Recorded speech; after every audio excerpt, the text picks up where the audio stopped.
ಆಷಾಢ ಮುಗಿದು ಸಾಲು ಸಾಲು ಹಬ್ಬಗಳ ಸರಣಿ ಹೊತ್ತು ತರುವ ಶ್ರಾವಣ ಮಾಸ ಆರಂಭವಾಗುತ್ತಿದ್ದಂತೆ ಜನಸಾಮಾನ್ಯರಿಗೆ ಬೆಲೆ ಏರಿಕೆಯ ಭಾರಿ ಶಾಕ್ ಎದುರಾಗಿದೆ.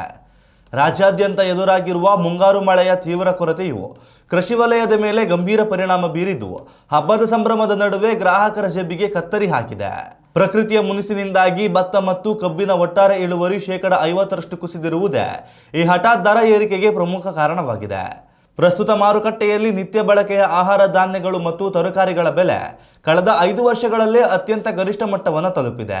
ಹಿಂದೆ ಪ್ರತಿ ಕೆಜಿಗೆ 50 ರೂಪಾಯಿ ಆಸುಪಾಸಿನಲ್ಲಿದ್ದ ಗುಣಮಟ್ಟದ ಅಕ್ಕಿಯ ದರ ಈಗ 70 ರೂಪಾಯಿಗೆ ಮುಟ್ಟಿದೆ.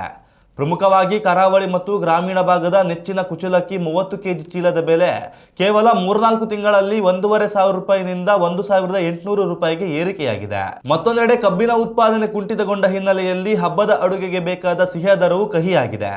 ಕೆಜಿಗೆ 50 ರೂಪಾಯಿ ಇದ್ದ ಸಕ್ಕರೆ ಬೆಲೆ 68 ರೂಪಾಯಿಗೆ ತಲುಪಿದರೆ ಉಂಡೆ ಬೆಲ್ಲದ ದರ 45 ರೂಪಾಯಿಯಿಂದ 75 ರೂಪಾಯಿಗೆ ಜಿಗಿದಿದೆ. ಹಬ್ಬದ ವಿಶೇಷ ಅಡುಗೆಗೆ ಅತ್ಯಗತ್ಯವಾದ ತರಕಾರಿಗಳು ಗ್ರಾಹಕರನ್ನ ಕಂಗಾಲಾಗಿಸುತ್ತಿವೆ.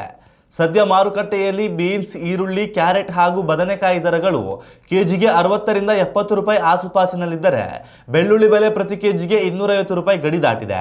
ಈಗಾಗಲೇ ಇಂಧನ ಮತ್ತು ವಿದ್ಯುತ್ ದರ ಏರಿಕೆಯಿಂದ ಕಂಗೆಟ್ಟಿದ್ದ ಜನಸಾಮಾನ್ಯರಿಗೆ ಈಗ ಅಗತ್ಯ ದಿನಸಿ ಪದಾರ್ಥಗಳ ಬೆಲೆ ನಾಗಲೋಟದಲ್ಲಿ ಸಾಗಿರುವುದು ನುಂಗಲಾರದ ತುತ್ತಾಗಿದೆ. ವ್ಯಾಪಾರಿಗಳ ಪ್ರಕಾರ ಬಿತ್ತನೆ ಪ್ರಮಾಣ ಸುಧಾರಿಸದಿದ್ದರೆ ವರ್ಷಾಂತ್ಯದ ವೇಳೆಗೆ ಅಕ್ಕಿ ಮತ್ತಷ್ಟು ದುಬಾರಿಯಾಗುವ ಆತಂಕವಿದೆ. ಉತ್ತಮ ಸಂಸ್ಕಾರಯುತ ಶಿಕ್ಷಣದೊಂದಿಗೆ VSS English medium CBSE school Udupi Muddur. ನರ್ಸರಿಯಿಂದ 10ನೇ ತರಗತಿವರೆಗೆ ಶಿಕ್ಷಣದ ಜೊತೆಗೆ 5ರಿಂದ 10ನೇ ತರಗತಿವರೆಗಿನ ವಿದ್ಯಾರ್ಥಿನಿಯರಿಗೆ ಉತ್ತಮ ಹಾಸ್ಟೆಲ್ ಸೌಲಭ್ಯವೂ ಇದೆ. ನಿಮ್ಮ ಮಕ್ಕಳ ಪ್ರವೇಶಾತಿಗಾಗಿ ಈ ಸಂಖ್ಯೆಗೆ ಕರೆ ಮಾಡಿ.